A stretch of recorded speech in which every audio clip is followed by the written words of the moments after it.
কংগ্রেস নেতা রাহুল গান্ধীকে দেশের আগামী প্রধানমন্ত্রী হিসেবে দেখার মনস্কামনা নিয়ে হুগলি থেকে অসমের কামাখ্যা মন্দিরের উদ্দেশ্যে পায়ে হেঁটে রওনা দিয়েছিলেন এক কংগ্রেস ভক্ত। তিনি তার যাত্রা শুরু করেছিলেন 31শে মে, আর আজ জুলাইয়ের 7 তারিখ আজকে ফাটাপুকুরের রাজগঞ্জ ব্লক যুব কংগ্রেস তাকে সংবর্ধনা প্রদান করেন। হুগলি জেলার পান্ডুয়া বিধানসভার অন্তর্গত ইটাচুনার বাসিন্দা ওই যুবকের নাম দেবাশিস শীল। দীর্ঘ পথ অতিক্রম করার মাঝে তিনি মুর্শিদাবাদ জেলা কংগ্রেস কার্যালয়ে এসে পৌঁছন এবং সেখানে কংগ্রেসের কেন্দ্রীয় কমিটির সদস্য তথা বর্ষিয়ান নেতা অধীর রঞ্জন চৌধুরীর সঙ্গে দেখা করেন। অধীর চৌধুরী তার এই দীর্ঘ ও কঠিন যাত্রার ভূয়সী প্রশংসা করেছিলেন এবং তার পাশে থাকারও আশ্বাস দিয়ে যাত্রা শুভকামনা জানান। দেবাশিস জানান, দেশের আপামর সাধারণ মানুষ ও যুব সমাজের প্রিয় নেতা রাহুল গান্ধী যাতে আগামী দিনে ভারতের প্রধানমন্ত্রী হন এবং সারা দেশ তথা পশ্চিমবঙ্গে জাতীয় কংগ্রেসের সরকার প্রতিষ্ঠিত হয়, সেই প্রার্থনা জানাতেই তিনি অসমের গুয়াহাটির কামরূপ কামাখ্যা মায়ের মন্দিরের উদ্দেশ্যে যাত্রা শুরু করেছেন। গত 31শে মে ত্রিবেণী সপ্তর্ষি ঘাটে গঙ্গা স্নান সেরে তিনি এই পূর্ণ পদযাত্রা শুরু করেন। দীর্ঘ পথ হেঁটে মায়ের চরণে এই মনস্কামনা পেশ করাই তার একমাত্র লক্ষ্য। দেশজুড়ে বর্তমান রাজনৈতিক ও সামাজিক পরিস্থিতির ওপর আলোকপাত করে দেবাশিস বলেন, বর্তমানে মানুষের মধ্যে বৈষম্য বেড়ে চলেছে, সাধারণ মানুষের মুখের হাসি হারিয়ে গেছে এবং দেশের সম্প্রীতির বাতাবরণ নষ্ট করার চেষ্টা হচ্ছে। অথচ ভারতবর্ষের মাটিতে সর্বধর্ম সমন্বয় ও সম্প্রীতি অতীতেও ছিল, ভবিষ্যতেও থাকবে এবং আজও আছে।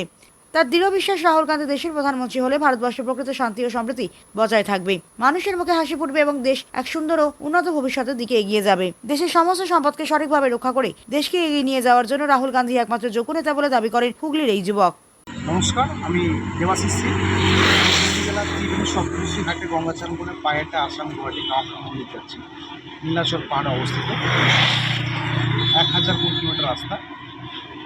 আমি আমার নেতা, সারা ভারতবর্ষের নেতা, যুব সমাজের নেতা, জাতীয় কংগ্রেস পরিবারের নেতা রাহুল গান্ধী যাতে প্রধানমন্ত্রী হয় এবং সারা ভারতবর্ষে জাতীয় কংগ্রেস সরকার আসে এবং সারা পশ্চিমবঙ্গে জাতীয় কংগ্রেস সরকার আসে এবং ভারতবর্ষের সম্প্রীতি ভ্রাতৃত্ব অটুট থাকে, এই মনের কামনা সঙ্গে যাত্রা শুরু করেছি। আজকে আমি জলপাইগুড়ি জেলার ফাটাপুকুর রাজগঞ্জ ব্লক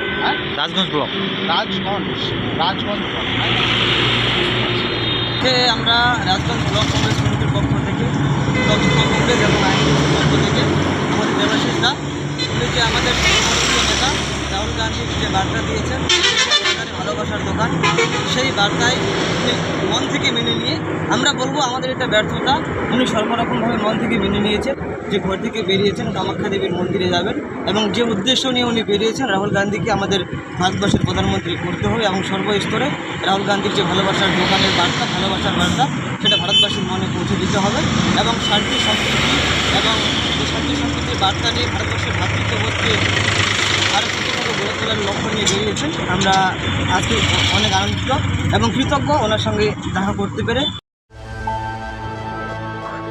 আপনারা দেখছেন সময় বাংলা, সময়ের সাথে সবার পাশে।